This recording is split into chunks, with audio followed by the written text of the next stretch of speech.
Welcome back to The Mind of Brandon. Today we're going to be talking about primate creativity. So back in the 1950s, some scientists in Japan were throwing potatoes out onto a beach while studying some macaque monkeys.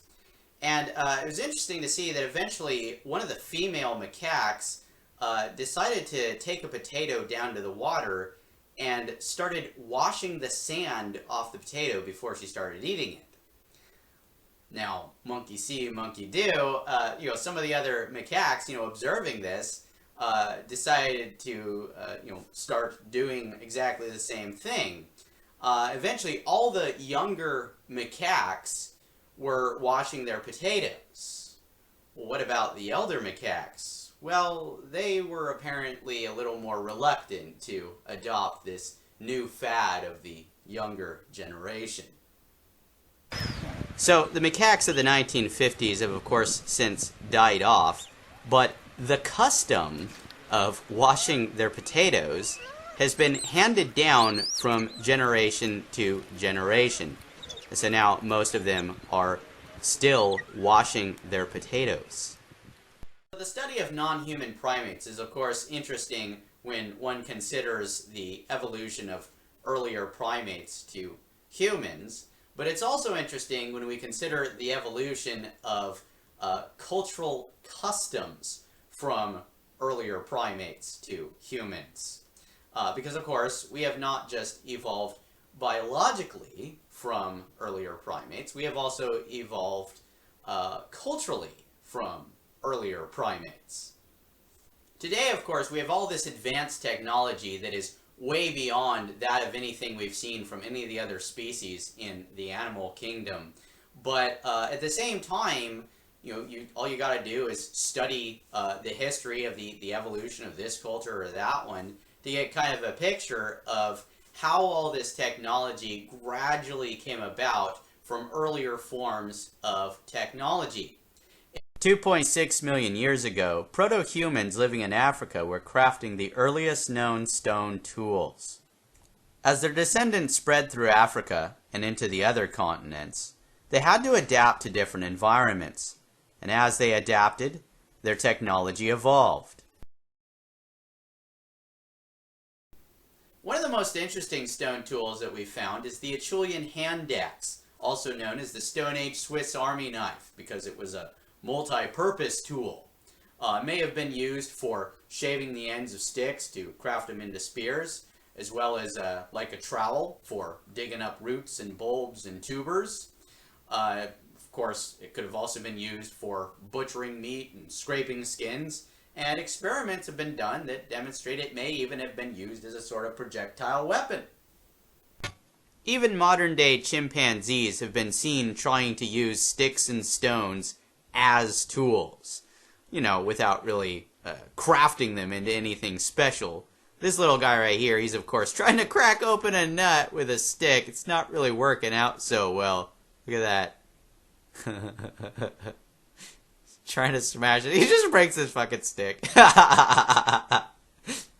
He'll learn. That's the cool thing about this video. It's just something I found on the internet. He'll learn. Come on, go grab a rock. Go grab a rock. Look at this guy. It's so funny. Smack, smack, smack.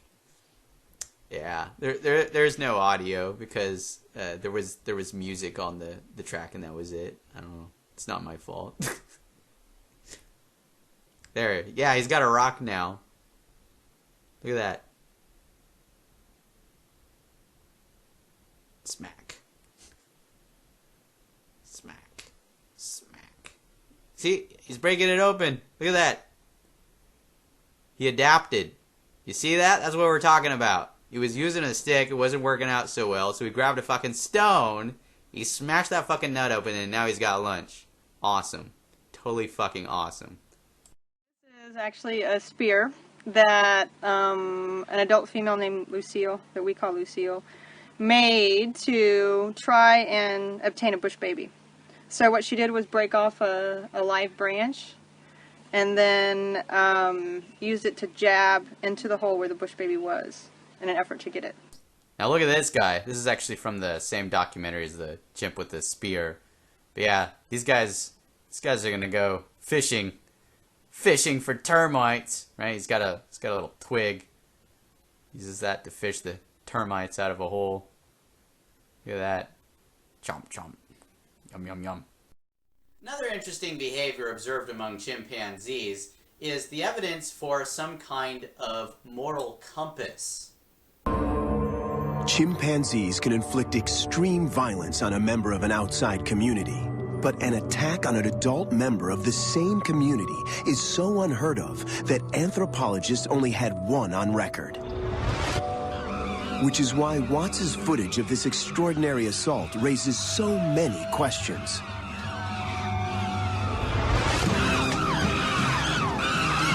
Hearing screams, Watts caught up to an attack in progress. A gang of males pummeling a fellow community member whom researchers called Grappelli. The following incident is graphic. Several males immobilized him, and others were biting him, kicking him, hitting him. At one point, the chimpanzees pause, and it seems they might let Grappelli go. Another adult male was literally holding his arm and had the opportunity to let go, but instead he deliberately turned and bit Grappelli, and they resumed the attack. The assault continues for several more minutes before Grappelli escapes into a tree. Now another male chimp known as Hare, who has only been watching, takes extraordinary action. Hare climbed up a tree next to him, got very close, and stayed there. A couple of other males who had been involved in the attack started to climb up towards Grappelli, and Hare defended him. Hare is not a close ally of Grappelli's, but he is a high-ranking male, important to the chimpanzee community. I could imagine that Hare was thinking this should not be happening. He might even have wanted to intervene and try to stop the attack, but I think that would have been too dangerous. More than 30 minutes pass before Grappelli finally descends.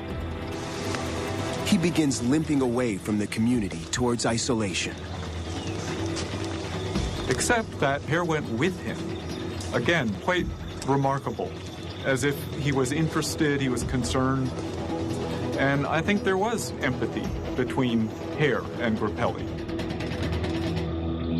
Grappelli was mortally wounded, and 3 days later, he would be found dead.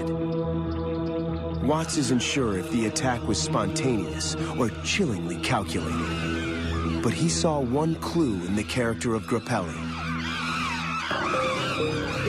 Grappelli seemed to have the wrong combination of personality skills. That is, ambitious, a rival to some of these males, but not doing a good job of cultivating any of them as allies.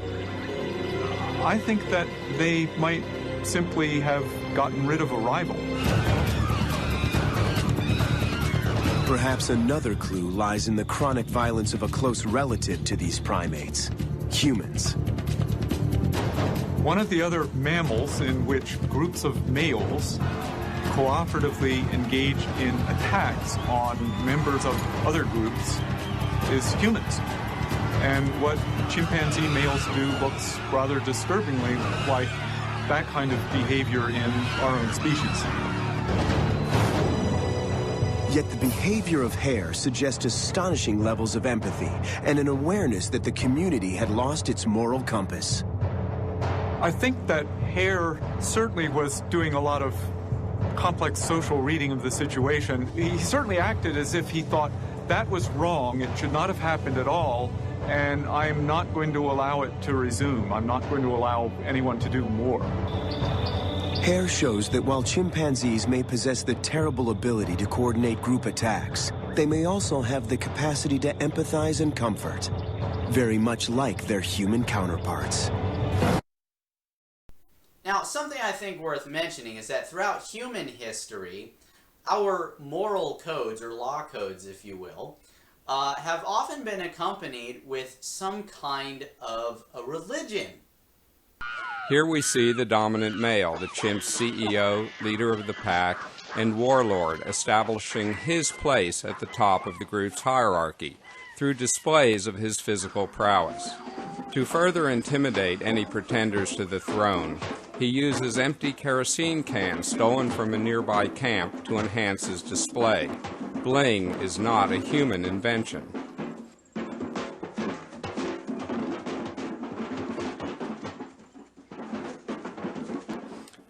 The subservient chimps show their allegiance and submission to their supreme being by kneeling in front of him, which is the universal animal and human sign of submission, just as we do to our supreme being.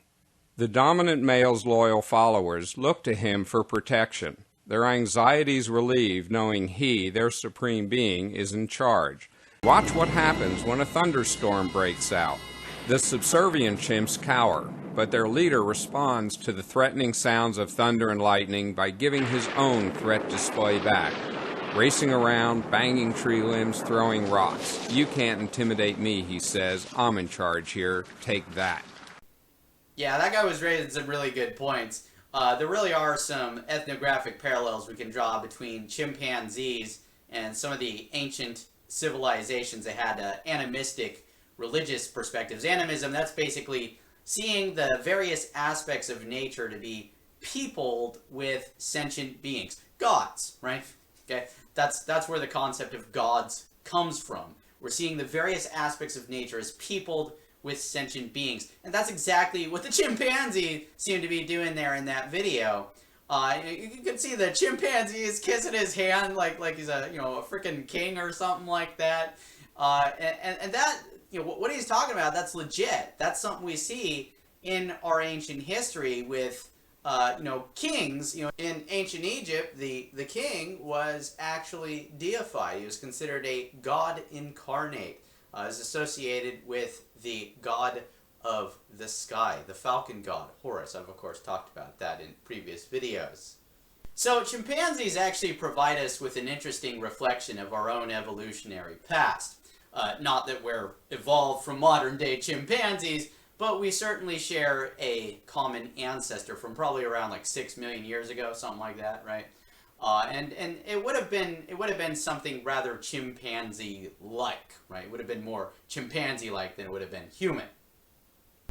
But in addition to the human-like traits that we see displayed by chimpanzees and various other primates of the wild, we've also noticed that we can teach them some interesting tricks. So, for example, we can teach them sign language. This, gives us an interesting way of actually having conversations of sorts with some of these primates. And on top of that, you can even teach them to speak some of our words every now and then. Can you say mama? Mama? Mama. Is this for mama? Mama. That guy, of course, knows how to say mama, kind of. right. I've even heard of a chimpanzee being taught how to say up. Up. Right? Yeah, and I've even heard of a chimpanzee coming up with a designation for a goose that it observed in the water. It called it a water bird, right? I don't know if that's supposed to be a personal name or if it's a classification of some sort. Oh, it's a water bird, but that shows some interesting creativity on the part of the chimpanzee. And so, yeah, I hope you guys find this subject as interesting as I have. Leave comments down below. Let me know what you think. I hope you all enjoyed this video. If you did, give it a thumbs up and share it with other people. If you're interested in watching my future videos, please subscribe to this channel if you haven't already. And I hope to see you all on the next one. So have a good one, guys, and peace. That's a perfect marshmallow stick. That's one of the best I've seen. Marshmallow.